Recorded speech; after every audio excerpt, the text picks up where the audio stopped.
ዛሬ ማካፍላችሁ ቃል ያለው ዮሐንስ ምዕራፍ 5 ከ1 እስከ 9 በጌታ ስም አነበዋለሁ። እንደዚህ ይላል። ከዚህም በኋላ የአይሁድ በዓል ነበረ። ኢየሱስም ወደ ኢየሩሳሌም ወጣ። በኢየሩሳሌምም በበጎች በር አጠገብ በዕብራይስጥ ቤተሳይዳ የምትባል አንዲት መጥመቂያ ነበረች። 5 መመላለሻ ነበረባት። በዚያም ውስጥ የውሃውን መንቀሳቀስ እየጠበቁ በሽተኞች፣ ዕውሮች፣ አንካሶች፣ ሰውነታቸው የሰለለ ብዙ ሕዝብ ይተኙ ነበር። አንዳንድ ጊዜ የጌታ መልአክ ወደ መጥመቂያይቱ ወርዶ ውሃውን ያናውጥ ነበርና፣ እንግዲህ ከውሃው መናወጥ በኋላ በመጀመሪያ የገባ ከማናቸውም ካለበት ደዌ ጤናማ ይሆን ነበር። በዚያም ከ38 ዓመት ጀምሮ የታመመ አንድ ሰው ነበረ። ኢየሱስም ይህ ሰው ተኝቶ ባየ ጊዜ እስካሁን ብዙ ዘመን እንዲሁ እንደነበር አውቆ ልትድን ትወዳለህን? አለው። ድውዩም ጌታ ሆይ ውሃው በተናወጠ ጊዜ በመጥመቂያይቱ ውስጥ የሚያኖረኝ ሰው የለኝም፣ ነገር ግን እኔ ስመጣ ሳለሁ ሌላው ቀድሞኝ ይወርዳል ብሎ መለሰ። ኢየሱስም ተነሳና አልጋህን ተሸክመ ሂድ አለው። ወዲያውም ሰውየው ዳነ፣ አልጋውንም ተሸክሞ ሄደ። እንጸልይ። መንፈስ ቅዱስ በመካከላችን ስላለ እናመሰግናለን። የቃሉ ባለቤት አንተ ነህና አስተምረን። በጌታ በኢየሱስ ስም የቃል ፍቺ ያበራል፣ ሕፃናትንም አስተዋይ ያደርጋልና እባክህ ጌታ ሆይ የቃልን ፍቺ ያብራልን። ለእያንዳንዳችን ጌታ ሆይ ለነፍሳችን፣ ለስጋችን፣ ለመንፈሳችን የሚረባንን ነገር ተናገረ። ጌታ በኢየሱስ ክርስቶስ ስም ቃሉን ላከ ፈወሳቸው ተብሎ እንደተጻፈ በቃል ውስጥ የፈውስ የሕይወት መብዛት፣ የመጽናናት፣ የምክር፣ የተግሳጽ፣ ልብን የማቅናት እነሆ ጌታ ሆይ መልእክት ይመጣልን ዘንድ እንጸልያለን። ጌታ ሆይ ተናገረን። እኔም ባሪያ በፍጹም ግልጽነት መናገር እንድችል እርዳኝ። በኢየሱስ ስም አሜን። አሜን። የመልእክቴ ርዕስ ዲቫይን ቪዚቴሽን የሚል ነው። መለኮታዊ ጉብኝት የሚል ነው። መለኮታዊ ጉብኝት ነው። ጌታ የኢየሱስ ክርስቶስ አገልግሎት በ3 ነው የሚከፈለው። ያው እስከ 30 ዓመቱ እንደምታውቁት ከቤተሰቡ ጋር ነው ያሳለፈው። 3 ዓመት ተኩል ግን ያሳለፈው ጌታ ኢየሱስ በአገልግሎት ነው። ይሁን እንጂ እነዚህ 3 ዓመት ተኩሎች በ3 ተከፍለው ይታወቃሉ። አንደኛው ዘይር ኦፍ ኢናጉሬሽን የሚባለው ኢየሱስ ክርስቶስ ራሱን ገና ለአገልግሎት ከመጀመሩ በፊት በመጥምቁ ዮሐንስ የተጠመቀበት፣ እንደገናም 40 ቀን ሌሊት ጾሞ ጸልዮ በሰይጣን የተፈተነበት ያ ወቅት ያ ፔሪድ ዘይር ኦፍ ኢናጉሬሽን ማለት ራሱን ኢንትሮዲዩስ ያደረገበት ራሱን ያስተዋወቀበት ጊዜ ነው። ሌላው ዘይር ኦፍ ፖፑላሪቲ ኢየሱስ የታወቀበት ዝናው የወጣበት ጊዜ ነው። ማርቆስ 1:28 ላይ እንደዚህ ይላል፣ ዝናውም ወዲያው በየስፍራው ወደ ገሊላ ዙሪያ ሁሉ ወጣ ይላል።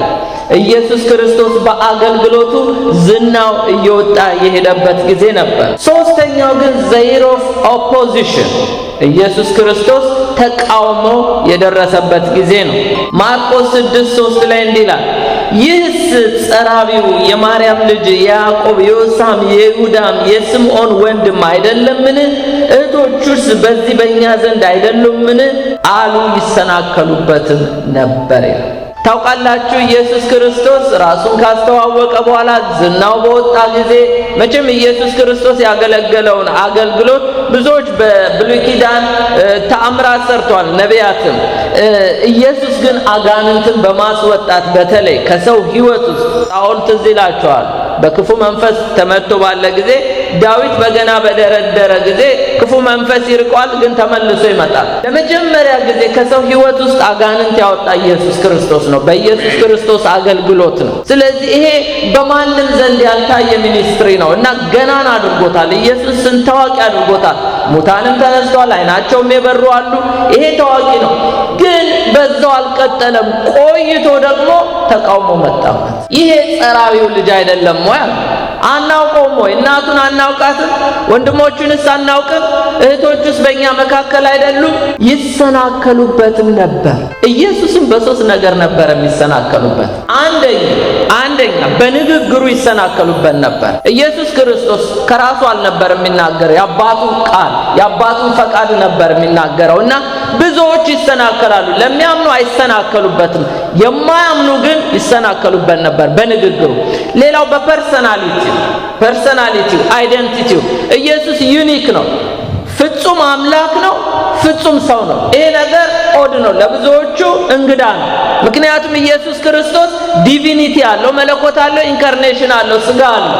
ስለዚህ የእግዚአብሔር ልጅ ነኝ ሲል አምላክ መሆኑን ነው። የሰው ልጅ መባሉ ደግሞ ኢየሱስ በስጋ መምጣቱን ከድንግል ማርያም መወለዱ ይሄ ባህሪ ይሄ ፐርሰናሊቲ ብዙዎቹን ያሰናክላቸው ነበር፣ በተለይ ፈሪሳውያን። ሌላው ስራው ብዙዎችን ያሰናክላል። ዛሬም እኮ የክርስቶስ ፐርሰናሊቲ አይሁዶችን ያሰናክላል። እኛ እኮ ተባርከናል ወገኖቼ። ኢየሱስ ክርስቶስ የእግዚአብሔር ልጅ ነው፣ አምላክ መለኮትም ነው፣ ፍጹም ሰው ነው ብሎ ማመን እኮ ራሱ በረከት ነው። አይሁዶች ሁሉ እኮ በዚህ ተሰናክለዋል። እስቲ አያምኑበትም። ፐርሰናሊቲው ያሰናክላል፣ ንግግሩ ያሰናክላል። ምክንያቱም ዛሬ አሁን ለምሳሌ የጌይ ማሬጅ በሱፕሪም ኮርት ታውጇል አይደል? እስቲ ሂዱና የእግዚአብሔር ቃል እንዲህ ነው የሚለው ብላችሁ ኢየሱስ ያስተማረውን ትምህርት ብታስተምሩ ብዙዎች ይሰናከላሉ። ለምን? አጌንስት ጋድ ነው። በእግዚአብሔር ቃል መሰረት የሚሄዱት ሮንግ ስለሆነ ብዙዎችን ያሰናክላል። ሌላው የኢየሱስ ስራ ነው። ብዙ የኢየሱስን ስራ ጥልቅ አልገባም። እንደው በቀላሉ ምሳሌ ልስጣችሁ። እጅ ሳይታጠብ መብላቱ ራሱ አሰናክሏቸው። ሳይጾሙ ደቀ መዛሙርቶቹና እሱ አለመጾማቸው፣ ከኃጢአተኞች ጋር እንጀራ ቆርሶ መብላቱ አሰናክሏቸው። ስለዚህ ይሰናከሉበት ጀመር። መሰናከላቸው ኦፖዝ ያደርጉት ጀመር። አንድ ነገር ልንገራችሁ። እርግጥ ነው ስናገለግል ዝና ሊወጣ ይችላል፣ ታዋቂ ልንሆን እንችላለን። እውነተኛ የወንጌል አገልጋይ ግን ተቃውሞም አለበት፣ ስደትም አለበት። እግዚአብሔርን ሊመስሉ የሚወዱ ሁሉ ይሰደዳሉ ይላል። የሰው ሐሳብ፣ የሰውን ፈቃድ፣ የሰይጣንን ሐሳብ የሚያገለግሉ ሰዎች ተቃውሞም የላቸውም፣ ስደትም የለባቸውም። እንዲያውም ያሳድዱ እንደሆነ እንጂ። ኢየሱስን ግን ፈቃድ ስታገለግሉ ወገኖቼ መሰናክላል። ወደ ዋናው ፖይንቴ ልግባ። እንግዲህ ስለ ዲቫይን ቪዚቴሽን ስለ መለኮታዊ ጉብኝት ነው ዛሬ ማካፍላችሁ። ቅድም እንዳነበብኩት ገና ቁጥር 1 ላይ ምን ይላል? ከዚህም በኋላ ከምን በኋላ ከዚህም በኋላ ይላል። ሐዋርያው ዮሐንስ ሲጽፍልን ምዕራፍ 5ን የዮሐንስ ወንጌል ምዕራፍ 5:1 ሲጀምር ከዚህም በኋላ ከምን በኋላ ሄዳችሁ ምዕራፍ 2ን ብታዩት ኢየሱስ ክርስቶስ በቃና ዘገሊላ ውሃውን ወደ ወይን ጠጅ ከለወጠ በኋላ ድቅ ብላችሁ ደግሞ ዮሐንስ ወንጌል እዛው ምዕራፍ 2 ከ13 እስከ 25 ስትመለከቱ ቤተ መቅደሱን ካጠራ በኋላ ኢየሱስ በጅራፍ ከዛ ምዕራፍ 3 ላይ ብትሄዱ ኒቆዲሞስን ካስተማረው በኋላ መንግስተ ሰማያት እንዴት እንደሚገባ ካስተማረው ከመከረው በኋላ ምዕራፍ 4 ላይ ብትሄዱ ደግሞ የሰማርያይቷን ሴት በፋሚሊ ችግር ያለባት፣ በሶሳይቲ መሃል ችግር ያለባት፣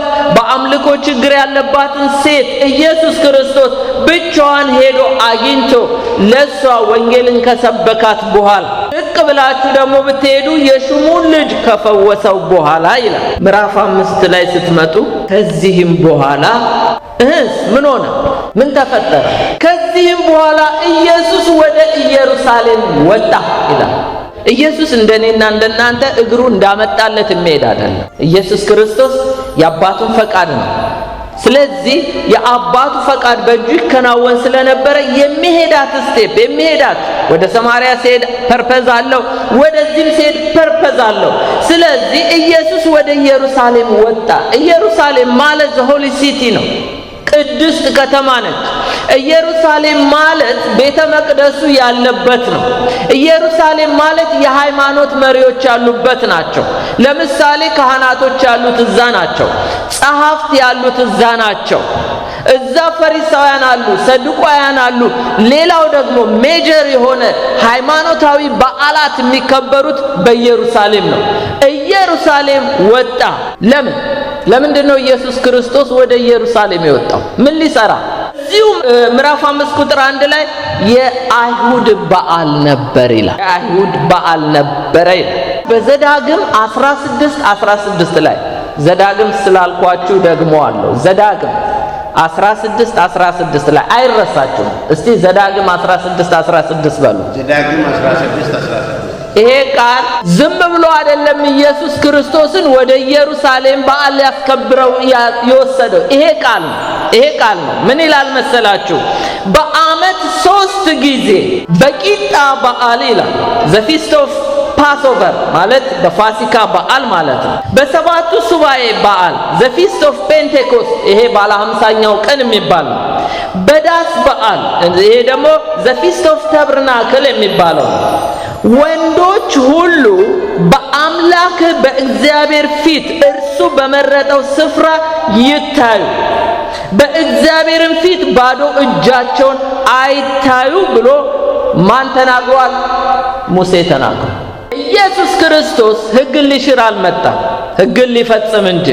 ስለዚህ ወንዶች ሁሉ በአምላክ በዚህ እግዚአብሔር በመረጠው ብዙ የሃይማኖት መሪዎች ባሉበት ቤተ መቅደሱ ባለበት ሆሊ ሲቲ በተባለችው በኢየሩሳሌም በዛው ወንዶች ሁሉ በአምላክ በመረጠው ስፍራ ይታዩ፣ ደግሞ ሲታዩ ባዶ እጃቸውን አይታዩ ይላል።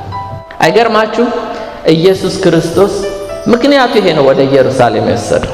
ግን ኢየሱስ ክርስቶስ ወደ ኢየሩሳሌም ሲመጣ ስፔሲፊክ የሆነ ቦታ መጥቷል። ቁጥር 2 ላይ እንዲህ ይላል፣ በኢየሩሳሌም በበጎች በር አጠገብ በዕብራይስጥ ቤተ ሳይዳ የምትባል አንዲት መጥመቂያ ነበረች፣ 5 መመላለሻ ነበረባት። አማርኛችን ትርጉም ቤተ ሳይዳ ነው የሚለው። ቤተ ሳይዳ ማለት ሃውስ ኦፍ ፊሽ ማለት ነው፣ የአሳ ቤት ማለት ነው። በኢየሩሳሌም የአሳ ቤት የለም፣ አታገኙ። በገሊላ ነው ያለ። ቤተ ሳይዳ የሚባለው እዛ ገሊላ ውስጥ ነው። ቤተ ዝዳ እዛ ነው የሄደው። ይሄ ቦታ ቤተ ዝዳ የሚባለው ቦታና ቤተ ሳይዳ የተባለው ልዩነት አለ። ቤተ ዝዳና ቤተ ሳይዳ በጣም ልዩነት አላቸው። ቤተ ሳይዳ ማለት ሃውስ ኦፍ ፊሽ ማለት ነው፣ የአሳ ቤት ወይም ደግሞ ሃውስ ኦፍ ፊሸርማን ወይም የአሳ አጥማጆች ቤት ማለት ነው። ቤተ ዝዳ ማለት ግን የዘ ሃውስ ኦፍ መርሲ ዘ ሃውስ ኦፍ ግሬስ የጸጋ ቤት የምህረት ቤት ማለት ነው። ቤተ ሳይዳ የሚገኘው በገሊላ ነው። አንደኛ ዮሐንስ ወንጌል ምዕራፍ 1 ቁጥር 44 ላይ ምን ይላል? በነገውም ኢየሱስ ወደ ገሊላ ሊወጣ ወደደ፣ ፊልጶስን አገኘ፣ ተከተለኝ አለው። ፊልጶስም ከእንድርያስ ከጴጥሮስ ከተማ ከቤተ ሳይዳ ነበር፣ ከአሳ አጥማጆች ቤት። ስለዚህ ቤተ ሳይዳ ማለት የጴጥሮስ የእንድርያስ የፊልጶስ አገር ገሊላ ውስጥ ነው። ስለዚህ በኢየሱስ ዘመን ገሊላ ውስጥ ወደ 9 የሚቆጠሩ ከተማዎች አሉ። ናይን፣ ቃና፣ ናዝሬት፣ እችም ቤተ ሳይዳ፣ ሌሎችም። ስለዚህ ቤተ ሳይዳ ማለት የአሳ አጥማጅ ቤት ነው። እዚህ ጋር ግን አማርኛችን ትርጉሙ ምን ብሎታል? ቤተ ሳይዳ ብሎታል። ቤት ዝዳ ነው። ቤት ዝዳ ማለት የሃውስ ኦፍ መርሲ ዘ ሃውስ ኦፍ መርሲ ዘ ሃውስ ኦፍ ግሬስ ነው። ኢየሱስ የመጣው የጸጋ ቤት የምህረት ቤት እንጂ የአሳ አጥማጆች ቤት አልመጣም፣ ወይም የአሳ ቤት። ለምን? ኢየሩሳሌም ያለው የጸጋ ቤት የምህረት ቤት ነው። ቤት ዝዳ ምንድነው? ስፒሪቹዋል ሲግኒፊካንቱ ወይም ደግሞ ምንድነው መንፈሳዊ ትርጉሙ ብለን ብንመለከት በቀላሉ የክርስቶስ አካል ወይም ቤተ ክርስቲያን ማለት ነው። እንዴት?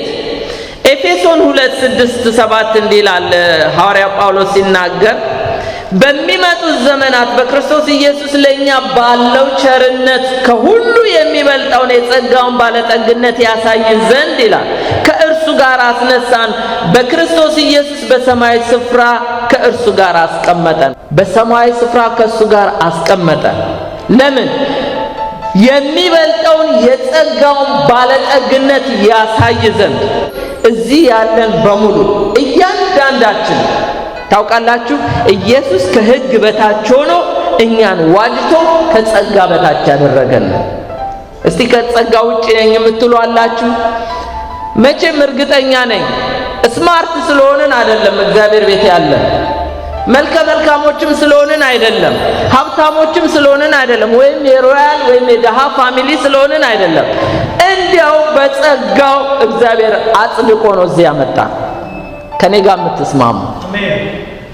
የጸጋው ክብር ይመሰገን ዘንድ እግዚአብሔር ይህን አደረገ ይላል ጳውሎስ። ስለዚህ በጸጋ ድናችኋል ነው የሚለው። የእግዚአብሔር ቤት ወገኖቼ የጸጋ ቤት ነው። ማንም የሚመካበት ነገር የሌለው። ልመካ ብንል ቁመቴ ነው፣ መልኬ ነው፣ ጾታዬ ነው፣ ሀብቴ ነው፣ ዘሬ ነው፣ ቁጠሩ የፈለጋችሁትን። ማንም ወደ ክርስቶስ ሲመጣ አይሁድ ይሁን የግሪክ ሰው ቢሆን ማንም ጠቢብ ነኝ ቢል ሃይማኖተኛ ነኝ ቢል ቀጥታ በስብከት ሞኝነት ክርስቶስ በመስቀል ላይ በሰራው ሥራ አምኖ እንዲያው በጸጋው በማመን የምንድንና የዳንን ሰዎች ያለን ሰው። ስለዚህ ትምክት የለም፣ ኩራት የለም። በእግዚአብሔር ቤት የምንኮፈስበትም ነገር የለም። ለኛ ትምክታችን ማነው? ራሱ እግዚአብሔር። በጸጋ ድናችኋል ነው የሚለው። ብቆም ባገለግል እግዚአብሔር ቤት ብከርም ብነው ጸጋው ነው ወገኖቼ። በእግዚአብሔር ጸጋ ላይ ዲፔንድ ነው። የጸጋው ክብር ይመሰገን ዘንድ እግዚአብሔር ይህንን አደረገ ነው የሚለው። ስለዚህ ለእግዚአብሔር ጸጋ ክሬዲት ልሰጠው ይገባል። ሁልጊዜ ማንም እንደው የተቀባ አገልጋይ ነው የምትሉት መጥቶ ቢያገለግል በእግዚአብሔር ጸጋ ነው። በራሱ ችሎታ አይደለም፣ በራሱ ብቃት አይደለም። ጸጋ ነው በእግዚአብሔር ዘንድ ድፍረት የሆነን፣ በእግዚአብሔር ፊት ያቆመን፣ በእግዚአብሔር ፊት የሚያወጣን የሚያገባን የእግዚአብሔር ጸጋ ነው። ለጸጋው ክሬዲት ልንሰጠው ይገባል። ስለዚህ ቤተዝዳ ማለት የጸጋ ቤት ማለት ነው። ዘ ሃውስ ኦፍ መርሲ የምህረት ቤት ማለት ነው። ቤተ ክርስቲያን ማለት የእግዚአብሔር የጸጋ የዳኑ በጸጋ የሚያገለግሉ ሰዎች የተከማቹባት የጸጋ ቤት ነው። ይሄ ቤት የጸጋ ቤት ነው። አሜን። ታምናላችሁ? ይሄ ቤት ዘ ሃውስ ጋር ይሄ የጸጋ ቤት ነው፣ የምህረት ቤት ነው። ማናችንም ስለ ጾምን፣ ስለ ጸለይን፣ ስለወደቅን፣ ስለተነሳን፣ ተራራ ስለቧጠጥን ወደ እግዚአብሔር አልቀረብንም። እንዲያው በጸጋው በማመን ክርስቶስ እንዲያው ፌቨር አድርጎልን የዳንን ሰው ሩቅ አትሂዱ። ቤተሰቦቻችሁን ተመልከቱ። አንቺ፣ እኔ፣ አንተ ማነን? እህቴ ሳትድን እኔ መዳን፣ ወንድሜ ሳይድን፣ ያጎቴ ልጅ ዘመዶቼ ሳይድኑ እኔ ማን ነኝ? ምንድን ነኝ? ጸጋው የጸጋው ክብር ይመሰገን ዘንድ እግዚአብሔር ይህንን አደረገ። ወገኖቼ በራሳችን እንዳንኩራራ ለእግዚአብሔር ጸጋ በሕይወታችን ዘመን ሁሉ ክሬዲት እየሰጠን የጸጋውን ክብር እያመሰገንን ለጌታ ለኢየሱስ ክብር እየሰጠን በፍርሃት በመንቀጥቀጥ በእግዚአብሔር ቤት የምንወጣ የምንገባ ሰዎች ነን። ስለዚህ ቤት ዝዳ ማለት የጸጋ ቤት ነው። የጸጋ ቤት ብቻ አይደለም፣ የምህረት ቤት ነው። ኤፌሶን 2:4-5 እንዲህ ይላል ጳውሎስ፣ ነገር ግን እግዚአብሔር በምህረቱ ባለጸጋ፣ ቅድም በጸጋው ባለጸጋ አለ፣ አሁን ደግሞ በምህረቱ ባለጸጋ ስለሆነ ይላል ከወደደን ከትልቅ ፍቅሩ የተነሳ በበደላችን ሙታን በሆንን ጊዜ ከክርስቶስ ጋር ሕይወትን ሰጠን፣ በጸጋ ድናችኋል። ከወደደን ከትልቅ ፍቅሩ የተነሳ እግዚአብሔር በምህረቱ ባለጸጋ ስለሆነ ከክርስቶስ ጋር ሕይወትን ሰጠን። አሜን። በበደላችንና በኃጢአታችን እያንዳንዳችን ሙታን ነበር። አዎ በምድር ላይ ስንመላለስ ሕያዋን እንመስላለን። አሁን በምድር ላይ ያልዳኑትን ሰዎች ብትመለከቷቸው ሕያዋን ናቸው። ለሰይጣን ሕያዋን ናቸው፣ ለዓለም ሕያዋን ናቸው፣ በሥጋ ሕያዋን ናቸው፣ ለእግዚአብሔር ነገር ግን ሙታን ናቸው። ለዚህ ነው ጌታ ኢየሱስ ሙታናቸውን ይቅበሩ፣ አንተ ግን ተከተለኛል። ቀባሪው ተቀባሪውም የሞተ ነው። ክርስቶስ የሌለው ሕይወት የለም፣ የሞተ ነው። ነገር ግን ክርስቶስን ያገኘነው እኛ ከምህረቱ ብልጽግና እየተነሳ። ስለዚህ ምህረት ለወደደ ወይም ለሮጠ አይደለም፣ ከሚምር ከእግዚአብሔር ዘንድ ነው። የምወደውን እምራለሁ ብሏል እግዚአብሔር። ስለዚህ አንድ ነገር ልናውቅ የሚገባው የእግዚአብሔር ምህረት ነው በእግዚአብሔር ቤት የሚያኖረን። ትስማማላችሁ? ዳዊት ምን አለ? ምህረት ቸርነት በሕይወቴ ዘመን ሁሉ ይከተሉኛልና ስለዚህ ለዘላለም በእግዚአብሔር ቤት እኖራለሁ። መዝሙር 23:6 ላይ ሄዳችሁ ተመልከቱ። ምህረቱ ነው የሚያኖረን፣ ጸጋው ነው የሚያኖረን። ወገኖቼ ለእግዚአብሔር ጸጋ ለእግዚአብሔር ምህረት ክሬዲት ልንሰጥ ይገባል። የእያንዳንዳችንን በደል ቢቆጣጠር መቼም እግዚአብሔር ኃጢአቱን በደሉን የማይቆጥርበት ሰው ምስጉን ነው ይላል። ቢቆጥርብኝ ግን እያንዳንዳችን አንዳችንም እግዚአብሔር ቤት አንኖርም። ነገር ግን ምህረቱ ያኖረናል፣ ጸጋው ያኖረናል። ስለዚህ ቤተዝዳ ማለት የጸጋ ቤት ማለት ነው፣ የምህረት ቤት ማለት ነው። ስለዚህ ቤተክርስቲያን ማለት የጸጋ ቤት ነች፣ የምህረት ቤት ነው። ሁላችንም እግዚአብሔር ጋር ያለነው በምህረት ነው። ስለዚህ የሚመካ በማን ይመካ? በእግዚአብሔር ይመካ። እሱ መሐሪ መሆኑን በማወቁ፣ እሱ ፈራጅ መሆኑን በማወቁ፣ እሱ ጻድቅ መሆኑን በማወቁ በዚህ ይመካ እንጂ ማንም ሰው ከኔ በኔ ለኔ የሚለው ነገር የለው። ስለዚህ የጸጋ ቤት ነው። ቤተክርስቲያን ማለት የምህረት ቤት ማለት ነው። ይህ ቤት ማለት ቤተዝዳ ማለት ነው። ኦኬ፣ ይሄን ከተግባባ ወደዚህ ቦታ ስንመጣ ኢየሱስ እንግዲህ በዚህ በጸጋ ቤት በዚህ በምህረት ቤት ሶስት አይነት ሰዎች አሉ። የመጀመሪያው ዘመልቲቲዩድ ማለት ብዙ በሽተኞች ይተኙ ነበር፣ ብዙሃን ነበሩ። ሌላው ዘማን ማለት 38 ዓመት ሙሉ የታመመ ሰው ነበር። ሌላው ዘመሳያ ጂሰስ ክራይስት እዛ ጸጋ ቤት ነበር። በመጀመሪያ ዘመልቲቲዩድን እንመልከታቸው። እነዚህ ብዙዎች በዚህ በጸጋ ቤት በዚህ በምህረት ቤት ምን ብለው ነበር ይላል ቁጥር 3 ላይ በዚህም ውስጥ የውሃው መንቀሳቀስ እየጠበቁ በሽተኞች ይላል። አዲሱ ትርጉም ህሙማን ይላል። በእንግሊዘኛ ዲሴብል የሆኑ ይላል። እውሮች ብላይንድ የሆኑ፣ ሌላው አንካሶች ሌም፣ ሌላው ሰውነታቸው የሰለለ የሚለውን ፓራላይዝድ የሆኑ ብዙ ህዝብ ይተኙ ነበር። በጸጋ ቤት ምን አይነት ሰዎች ናቸው ያሉት? በምህረት ቤት ምን አይነት ሰዎች ናቸው ያሉት? አራት አይነት ህሙማን። አንደኛው ምን አይነት ናቸው? ዲሴብል፣ የተለያየ በሽታ ያለባቸው ሰዎች ሊሆኑ ይችላሉ። ሌላው ደግሞ እውራን ነበሩ ይላል። ሌላው አንካሶች፣ ሌላው ፓራላይዝድ የሆኑ። የት እስቲ ንገሩ? የጸጋ ቤት የት? ቤተዝዳ የት? የምህረት ቤት ምኖች? በሽተኞች፣ የታመሙ፣ አንካሶች ይተኙ ነበር ይላል። እስቲ ስለ ህሙማን እንይ። በጸጋ ቤት ህሙማን አሉ ወይ? ፍራንክሊ እውነቱን እንነጋገር፣ አሉ የለም? ፊዚካሊ ብቻ አትመልከቱ ወገኖቼ።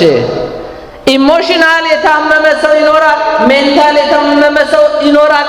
እንደገናም ደግሞ ሰው ስፒሪቹዋልም የታመመ አለ። ራሱ አጋንንት የለከፈው ሰው እኮ ራሱ መንፈሳዊ በሽታ ነው አይደለ እንዴ? መቼም ኢየሱስ ደሊቨር እያደረገ እንጂ። ስለዚህ በጸጋ ቤት ህሙማን ነበሩ ይላል። የታመሙ ልብስ ሸፍኖን እንጂ ቁስል የለም እንዴ? ወደ ጓዳችን እንምጣ። መቼም ጌታ ጋር እኮ ስንቀር መቼም አዳም ሲቀርብ በትንሽም ቅጠል ቢሆን አገልድሞ ነውሩን ሸፈነው፣ ነገሩን ሰወረው። ጌታ ጋር ግን ነገር ሁሉ ምንድነው? የተራቆተ። የስንቱ ቤት ነው። እኔ አሁን በጸጋ ቤት ስለሚኖሩ ነው የምለው። ባይዘው የጸጋ ቤት ህንጻው አይደለም፣ እኔና እናንተ ነው። ቁስል የለም ወይ? በምህረት ቤት ህመም የለም ወይ? እግዚአብሔር እድሉን ሰጥቶን የአገልግሎት መቼም የማያሳያቸው የለም። የስንቱ ትዳር ነው ዛሬ የቅዱሳን ትዳር ቤት ስንት ቁስል አለ። የስንቱ ቤት ነው ሜሳፕ ነው። የስንቱ ኑሮ ነው። የስንቱ አገልግሎት፣ አገልጋይ ከአገልጋይ፣ ምእመን ከምእመን፣ እንደገና ባል ከሚስት። እኔ ማወራው ስለ ጸጋ ቤት ስላሉት ነው፣ በዓለም ስላሉት አይደለም። የለም ወይ ቁስል? የለም ህመም? የለም ወይ በሽታ? የሚገርመው እነዚህ ሰዎች በጸጋ ቤት ነበሩ። ምን ታሙ? ከነቁስላቸው ከነህመማቸው። ጸጋ ቤት አንድ ጊዜ ምን ሆነ መሰላችሁ? አንድ ቦታ ተሰብስበው ይጸልያሉ። ጌታ ሆይ እንደ ሐዋርያት ዘመን ተአምራትን ስራ፣ እኛም ወጥተን እናገልግል፣ ከዛ ሽባዎች ይተርተሩብን እያሉ በጣም አጥብቆ ሲጸልዩ የእግዚአብሔር መንፈስ በትንቢት መጣ። አስቀድሜ እናንተን ልፈውሳቸዋል። ለካስ የሚጸልዩት ምኖች ነበሩ? ንገሩኛ። አዎ የታመሙ ወገኖቼ። አንዳንዴ እኮ በሽታችንንም አውቀ ጌታ ሆይ ህመሜ ይሄ ነው ፈውሰኝ ማለትም እኮ ጤንነት ነው።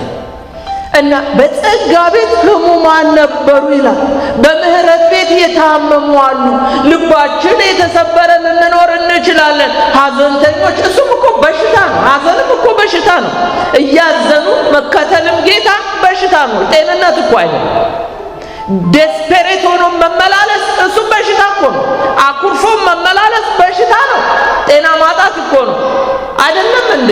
ተጋጭቶ አለመስማማት ራሱ እኮ ኧረ ስንት ቁስል አለ ቤት ይቁጠረው። አሁንማ ቤት ብቻ አይደለም ቤተክርስቲያንም ይቁጠረው ስንት ሎካል ቸርች ችግር አለ እኮ በእግዚአብሔር ቤት በጸጋ ቤት በምህረት ቤት in the house of mercy in the house of grace ህመም አለ ቁስል አለ ነገር ግን የት ናቸው በጸጋ ቤት ይህ ብቻ አይደለም እውሮችም አሉ በዚህ በጸጋ ቤት እውሮች አሉ ኢሳይያስ 42:18 ላይ እንዲላል እናንተ ደንቆሮች ስሙ እናንተ እውሮች ታዩ ዘንድ ተመልከቱ ከባሪያዬ በቀር እውር ማን ነው እንደምልከው መልእክተኛ በቀር ደንቆሮ ማን ነው እንደ ፍጹም ወይም እግዚአብሔር ባሪያ እንደ እግዚአብሔር ባሪያ እውር ማን ነው ይላል ብዙ ነገር ታያላችሁ አትጠብቁትም ይላል ጆሮአችሁንም ተከፍቷል ነገር ግን አትሰሙም እግዚአብሔር ባሪያ የሚለው እስራኤልም በሉት ነቢያትም በሉ ካህናትም በሉ ነገስታትም በሉ በብሉይ ባሪያ አገልጋይ ማን ነው እንደሱ ያለው እውር ነው የሚለው እግዚአብሔር ነው ይሄማ ብሉይ ኪዳን ነው ልትሉ ትችላላችሁ አዲስ ኪዳን ላይ ስለዚህም ስለሆነው ነገር ሁሉ እርስ በርሳቸው ይነጋገሩ ነበር እነማን የኤማውስ መንገደኞች ሲነጋገሩም ሲመራመሩ ኢየሱስ ቀርቦ ከእነሱ ጋር ይሄድ ነበር ማን የእግዚአብሔር ልጅ ኢየሱስ ነገር ግን እንዳያውቁት አይናቸው ተይዞ ነበር እቤት ገብቶ ባቆ ቆርሶ ሲሰጣቸው ነው አይናቸው የተከፈተ አይን ተይዞ መመላለስ እንዳለ ታውቃላችሁ ኢየሱስ አጠገቡ ነው እያወራቸው እያናገራቸው አይናቸው ተይዞ ነበር የእግዚአብሔር ሕዝብ ታውሮ ይመላለስ ይህ ብቻ አይደለም ይሄማ መንፈስ ቅዱስ አልወረደም ነበር እንዳትሉ ለሎዶቅያ ቤተክርስቲያን ምዕራፍ 3:17 ላይ ሀብታም ነኝ ባለጠጋ ሆኛለሁ አንድስ እንኳን አያስፈልገኝም የምትል ስለሆንክ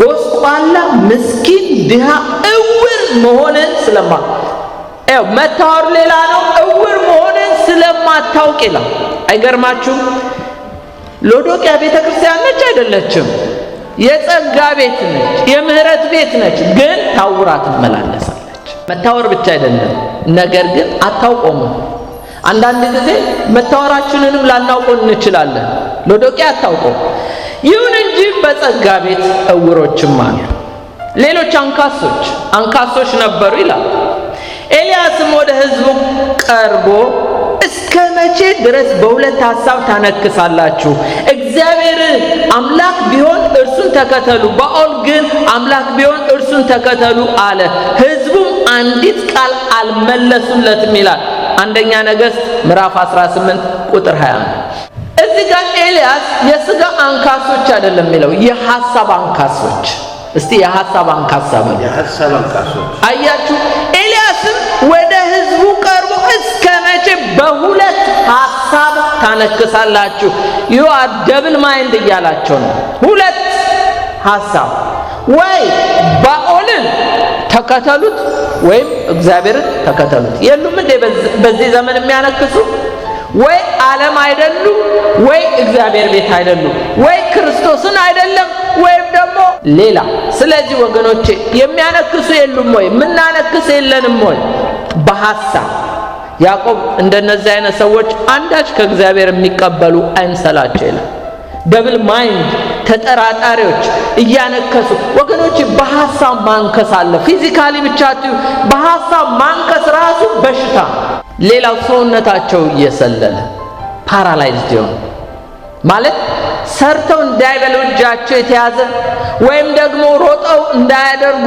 እግራቸው የታሰራለ ምናልባት የፊዚካሊ ማንንም የለ ልትሉ ትችላላችሁ እውነት ጌታ እንዳወጣን ነፃ እንዳደረገን ዘመነን ዛሬ እግራችን ይሮጣል ለወንጌል እጃችን እንደሚገባ ለጌታ ነገር ተዘርግቷል ማለት ለእግዚአብሔር ስራ ቢሆን ለአምልኮ ቢሆን ወይስ እንደመጀመሪያ ዘመን እየፈነጠዝን ዘላለን ወይስ ተሳስረናል ዛሬ እንዴት ነን ያለን እስቲ ህይወታችንን እንመልከተው የሚገርመው እነዚህ ፓራላይዝድ የሆኑ በጸጋ ቤት በሃውስ ኦፍ መርሲ ነበሩ ምን ፍለጋ ምን ሊሆኑ ነው ለምንድነው እነዚህ ሁሉ ህዝቦች እነዚህ መልቲቲዩድ የተኮለኮሉት በዚህ በጸጋ ቤት በዚህ በሃውስ ኦፍ መርሲ በዚህ በቤት ዘዳ ለምን ይባል ዲቫይን ቪዚቴሽን ፍለጋ የታመመ ሰው የት ነው መሄድ ያለበት ወገኖቼ ሆስፒታል ነው አይደል እንዴ ይሄ ቦታ እኮ ሆስፒታል አይደለም የጸጋ ቤት ነው፣ የምህረት ቤት ነው። ምንድነው የሚፈልጉት? መለኮታዊ ጉብኝት ፈላጊዎች ናቸው። ይህ ብቻ አይደለም፣ መለኮታዊ ፈውስ ፈላጊዎች ናቸው። እነዚህ መርፌ የሚፈልጉ አይደለም፣ ሳይካትሪስት የሚፈልጉ አይደለም፣ ሰው ሰራሽ ነገር የሚፈልጉ አይደለም። የእግዚአብሔር ዲቫይን ኢንተርፌረንስ ያለው መለኮታዊ ጣልቃ ገብነት ያለው ጉብኝት ፈላጊዎች ናቸው። ካሁን ነገ እግዚአብሔር ይሄ የተሰበረ ልቤን ይጠግነዋል፣ ይሄ ተበላሸው፣ ይሄ መሳት የሆነብኝ ነገር ይፈውስልኛል እያሉ በጸጋ ቤት ያሉ ናቸው። እግዚአብሔር ይመስገን፣ እንኳንም በጸጋ ቤት ሆነ። አሜን። ከነገ ዛሬ መልአኩ መጥቶ ውሃውን ባናወጠው ጊዜ እኔ ፈወሳለሁ ብለው በጸጋ ቤት ከነበሽታቸው ይወጣሉ ይገባሉ። ይህ ብቻ አይደለም፣ የመልአክ አገልግሎት ፈለጋ ነው የመጡት። አይደለም እዚህ ማን ነው የሚያገለግለው? ገብርኤል ይሁን ሚካኤል አይታወቅም፣ ብቻ አንድ መልአክ መጥቶ ውሃውን ባናወጠው ጊዜ ቀድሞ የገባ ይፈወሳል ይላል። እዚህ የሰው አገልግሎት የለም፣ እዚህ የመልአክ አገልግሎት ነው። አይደለም እንዴ? እኛም እኮ ዛሬ መቼም ክንፍ ያለው መልአክ አይምጣ እንጂ አንድ የፈውስ አገልግሎት ያለው ሰው መጣ ከተባለ እኮ ግር ብለን እንሄዳለን። አይደለ እንዴ? ያም እኮ ቤት ጽዳ ነው ማለት የጸጋ ቤት ነው፣ የምህረት ቤት ነው፣ መለኮታዊ ፈውስ ፍለጋ ነው። አይደለ እንዴ? እንጂ ያ ሰው መርፌ ወግቶ ወይም ደግሞ ብዙ ትሪት አድርጎ የሚያድነን ሰው አይደለም። በእግዚአብሔር መንፈስ ተነጥቶ ብቻ ፈውስ የምናገኝ ነው። ይህ ሁሉ ህዝብ ግን በጸጋ ቤት በምህረት ቤት ከነገ ዛሬ እግዚአብሔር ይጎበኘኛል፣ ይፈውሰኛል፣ ያድሰኛል እያሉ የሚመላለሱ ሰዎች በቤት ዝዳ ነበሩ። ሌላው የነበረው ዘመን ሁለተኛው ሰው የሚገርማችሁ 38 ዓመት ሙሉ የታመመው ሰው ቁጥር 5 ላይ በዚህም ከ38 ዓመት ጀምሮ የታመመ ሰው ነበር።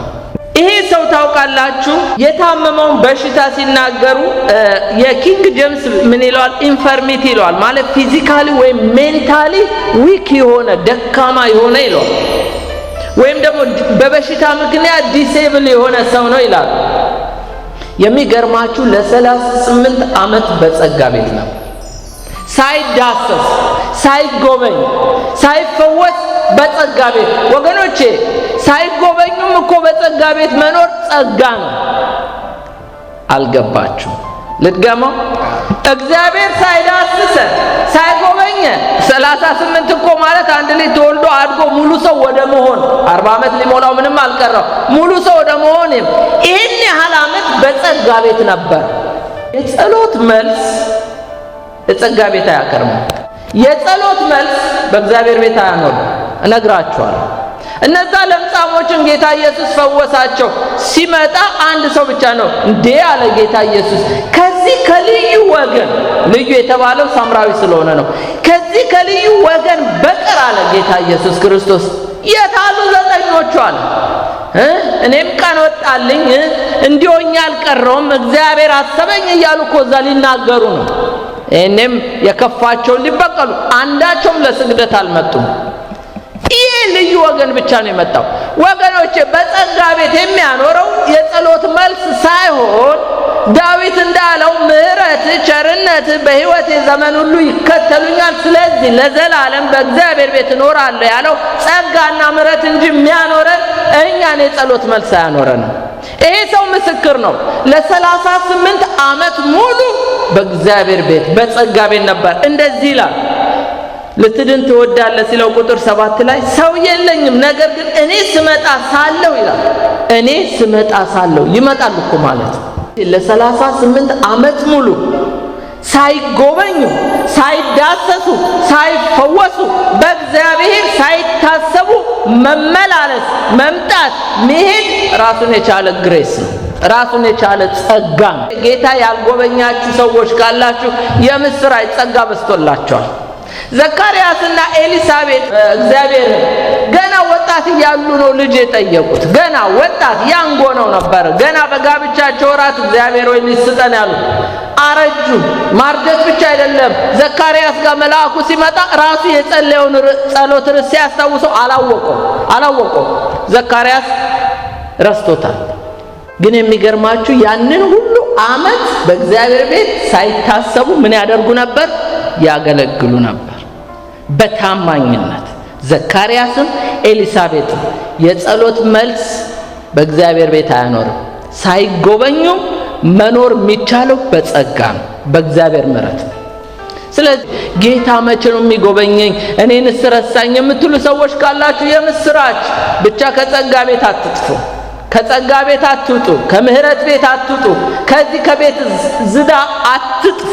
ምክንያቱም በጸጋ ቤት የሚያከርሙ የእግዚአብሔር ምሕረትና ጸጋ እንጂ የጸሎት መልስ አይደለም። ይሄ ሰው መቼም ሰው ነው። ለዚህ ያህል ዓመት ሳይጎበኝ መቅረቱ ለምንድን ነው? እስቲ ቃሉ ምን ይላል መሰላችሁ? ይህ ሰው ከህመሙ ጋር በጸጋ ቤት ሲመላለስ፣ በምህረት ቤት ሲመላለስ ለምንድን ነው? ቁጥር 7 ላይ ምን ይላል? ሰው የለኝም፣ ነገር ግን እኔ ስመጣ ሳለሁ ሌላው ይቀድመኝ። እሽቅድድሙን አልቻለም። የመልአክ አገልግሎት ወገኖቼ የሻማው አገልግሎት ነው። ቀድሞ የገባ ነው። ኢየሱስ ብቻ ነው ሳያሻማ የሚፈውስ። አሜን። ወደ ኢየሱስ አምጥተው በእግሩ ስር ጣሏቸው ይላል። ሁሉም ተፈወሱ ነው። አሜን። ጌታ እንዲህ ነው የሚፈውስ። መልአክ ግን ቀድሞ የገባው ነው የሚፈወሰው። የሻማው አገልግሎት ኢቭን ተውት፣ መልአክ ክንፍ ያለውን ተውትና እዚህ በምድር ላይ እግዚአብሔር የቀባቸው እንኳን የእግዚአብሔር መልእክተኞች እንኳን ሲመጡ ከጉባኤ ውስጥ ምናልባት የአንድ ሰው አይን ይበራ ይሆናል ወይ አንድ ሰው እግር ይፈወስ ይሆናል እንጂ ሁሉም በሽተኛ አይፈወሱ። አይታችኋል? የሻማው አገልግሎት ነው። ጌታ ግን ሲመጣ ሁሉንም ነው የሚፈውሰው። ስለዚህ እሽቅድድም አንደኛ በሽተኛ ነው፣ ዲሴብል ነው። ሁለተኛ ሰው የለው ቀድሞ የገባ ስለሆነ እሽቅድድሙን አልቻለም። ሁለተኛ አይ ሃቭ ኖ ማን አለ፣ እኔ ሰው የለኝም። ይሄ ሰው ፍሬንድለስ ነው፣ ረዳት የለውም፣ ሚስት የለውም፣ ልጆች የሉትም። ማን ውሃ ውስጥ ይክተተው? ማን ውሃ ውስጥ ይጨምረው? ሰው የሌለው ሰው። ስለዚህ ከዚህ የተነሳ አለመጎብኘቱ የተሰማውን ስሜት ተናግሬ ወደ መጠቅለሉ መጣለሁ። አለመጎብኘቱ ሰው ነውና መቼም ሰፈር ያደርጋል አይመስላችሁ? እኔ ስመጣ ሲል 38 ዓመት ዲሴብል የሆነ ሰው ሲመጣ ሲሄድ እንዴት እንደሚወጣ እንደሚገባ ተመልከቱ። ለ38 ዓመት ሰፈር እያደረገ ነው። ግን ከጸጋ ቤት አይጠፋም። የሚገርማችሁ ከጸሎት ቤት አይጠፋም፣ ከፈውስ ቦታ አይጠፋም። ይህ ብቻ አይደለም፣ በመላእክ ዲሳፖይንት ሆኗል፣ በእግዚአብሔር ዲሳፖይንት ሆኗል፣ በሰውም ዲሳፖይንት ሆኗል። እንዴት? በሰውማ አንድም ሰው እንኳን አዝኖለት ለ38 እኮ ነው ይሄ ሰው እዚህ ያለው፣ እስቲ ዛሬ ተባብረን እንርዳ እንክተተው ውሃ ውስጥ የሚል አንድ ሰው የለም፣ ሰው የለው። በሰው ዲሳፖይንት ሆኗል። መልአኩ ስንት መጥቶ ስንቶቹ ሲፈወሱ አንድም እንኳን እንደው እኔ እኮ የእግዚአብሔር መልአክት ነኝ እንደው ይሄ ሰውን አይቼዋለሁ እስቲ ዛሬ እንኳን እሱም የሚድንበት መንገድ ብሎ አላለውም መልአኩ። እግዚአብሔርም ጸጥ አለው። በእግዚአብሔርም በሁሉ ዲሳፖይንት ሆኗል። ግን ከጸጋ ቤት አይጠፋም፣ ከምሕረት ቤት አይጠፋም። ጸጋ እኮ ነው ወገኖቼ ሳይጎበኙ በእግዚአብሔር ቤት እና ዲሳፖይንት ሆኖ ከጸጋ ቤት አይጠፋም። ይህ ብቻ አይደለም፣ የሌሎች ጉብኝት ተመልካች ነው። አይመስላችሁ? 38 ዓመት ያው ውሃ ውስጥ ቀድሞ ገብቶ ሲፈወስ ሃሌሉያ እግዚአብሔር ፈወሰኝ፣ እግዚአብሔር ጎበኘኝ እያሉ ሲሉ እሱ ግን የሌሎች ተመልካች ሆኗል። መቼ ነው ጌታ እኔን የምታስበኝ አትሉም እንዴ ብላችሁ አታውቁም? ተውት። የሥጋ ወንድምና እህት ዘመዶቻችሁ በቅዱሳን መካከል እንኳን ያንዱ ሲሳካለት ሲሄድለት ያንዱ ግን አለመሆኑ መቼ ነው ጌታው የምታስበኝ አትሉ? ይሄ ሰው እኮ እንዲህ እያለ ነው በጸጋ ቤት የሚከርመው የኖረው። ይሄ ብቻ አይደለም፣ ዴስፔሬት ሆኗል። ዴስፔሬት የሆነው መዝሙር 38:11 ላይ እንዲላል ወዳጆቼ ባልንጀሮቼ ከቁስሌ ገለል ብለው ቆሙ፣ ዘመዶቼም ርቀው ቆሙ ይላል።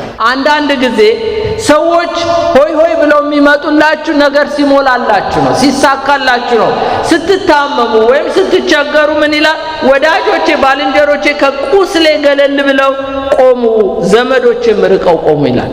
ይህ ብቻ አይደለም፣ መዝሙር 31:11 ላይ እንዲላል በጠላቶቼ ዘንድ ተነወርኩኝ፣ ይልቁንም በጎረቤቶቼ ዘንድ በሚያውቁኝ ሁሉ ፍርሃት ሆንኩ ይላል። በሜዳ ያዩኝ ከኔ ሸሹ፣ እንደ ሞተ ሰው ከልብ ተረሳው፣ እንደ ተበላሸ ዕቃ ሆንኩ አለ። አያችሁ? ልክ እንደዚህ ነው የሰው የተጣለው። እንዲህ ነበር የወደቀው።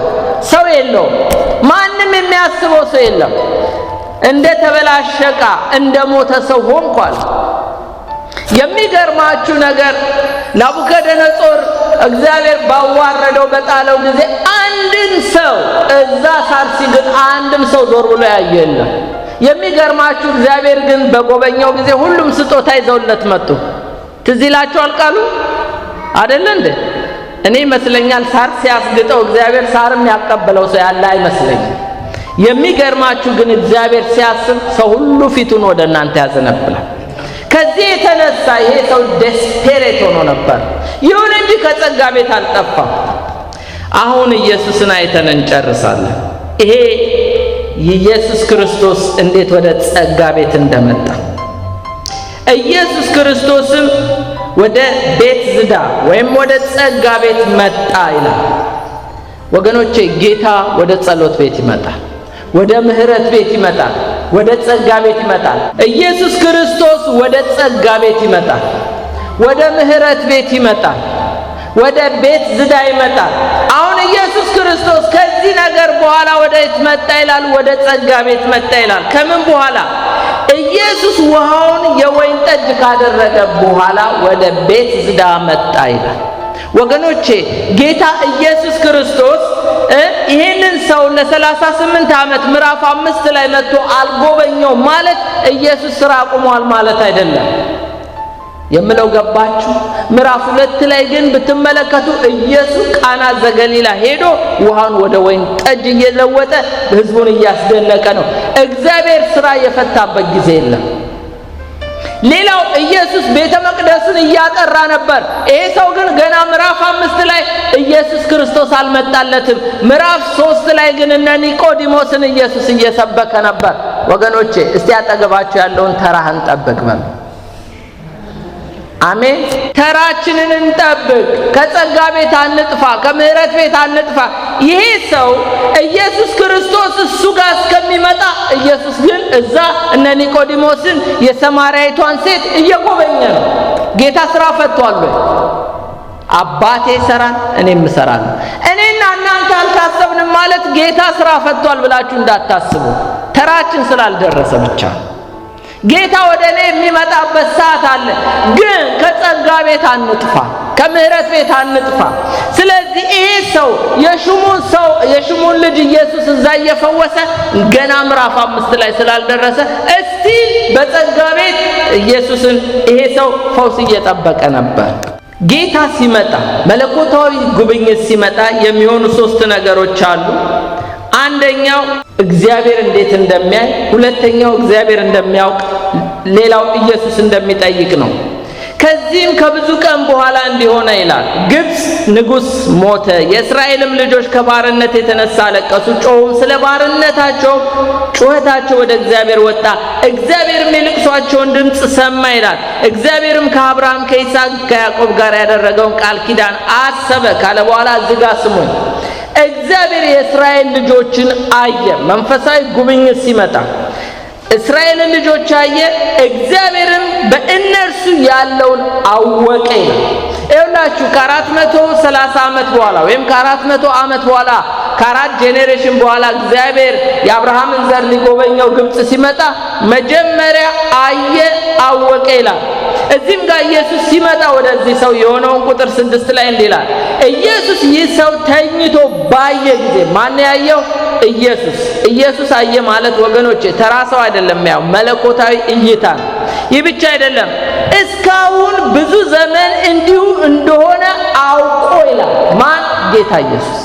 ለ38 ዓመት ወገኖቼ በምን ሁኔታ እንዳለን ጌታ ያያል። በምን ሁኔታ ውስጥ እንዳለን ጌታ ያውቃል። አሜን። ብዙ ማብራራት አያስፈልግም። ጌታ ሲመጣ ሊጎበኝ እንዲህ ነበርኩ እንዲህ ነኝ ብዙ አያስፈልግም። ያውቃል፣ ያያል። ጌታ ያያል። ምን ያህል ዓመት ጌታ ቤት እንደጠበቅ ነው፣ ምን ያህል በምህረት ቤት በጸጋ ቤት እግዚአብሔርን ደጅ እየጠና እንደጠበቅን፣ ምን ያህል የጸሎታችንን መልስ እንደምንጠብቅ ጌታ ያውቃል። የሚገርማችሁ ኢየሱስ መጥቶ ልትድን ትወዳለህን አለ።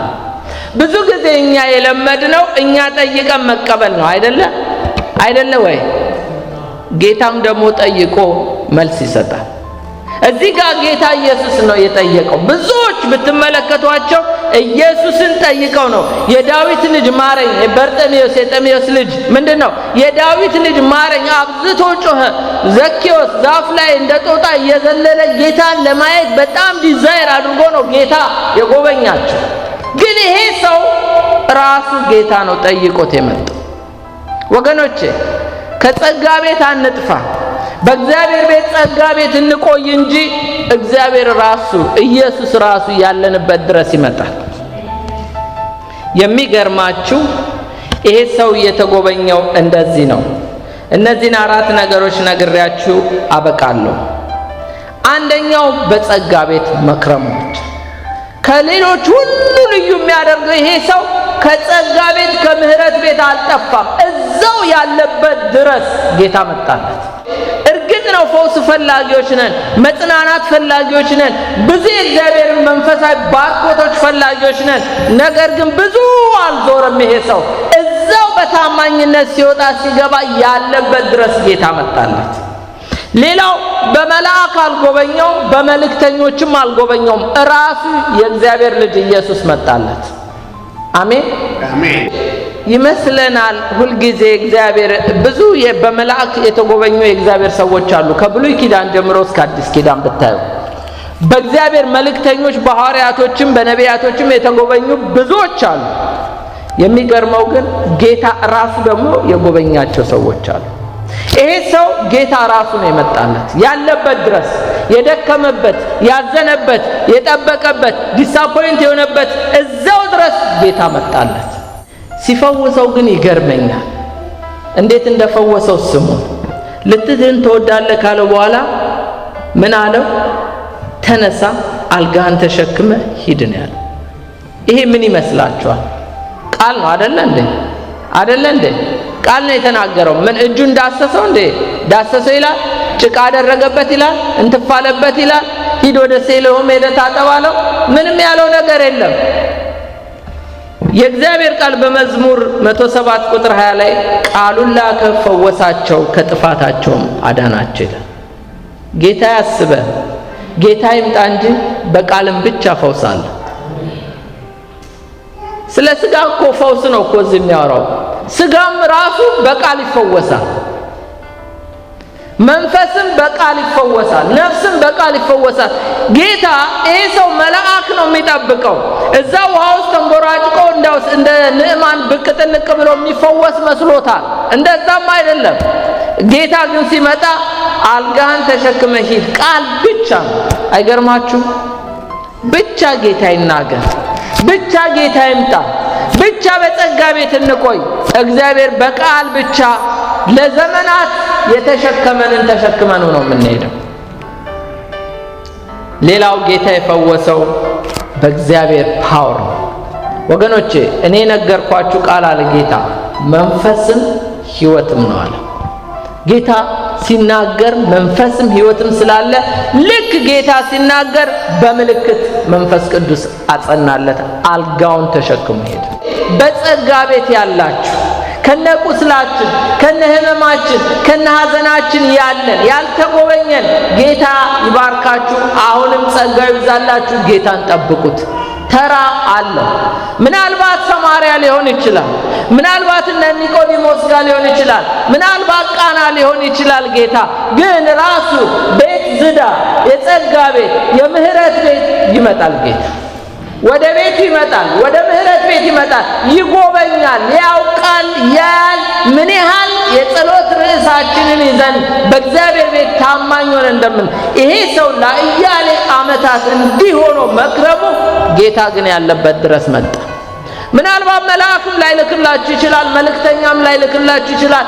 ራሱ የወደቃችሁበት የደከማችሁበት የዛላችሁበት ጌታ ሆይ የምትሉት ጋር ሊመጣ ይችላል።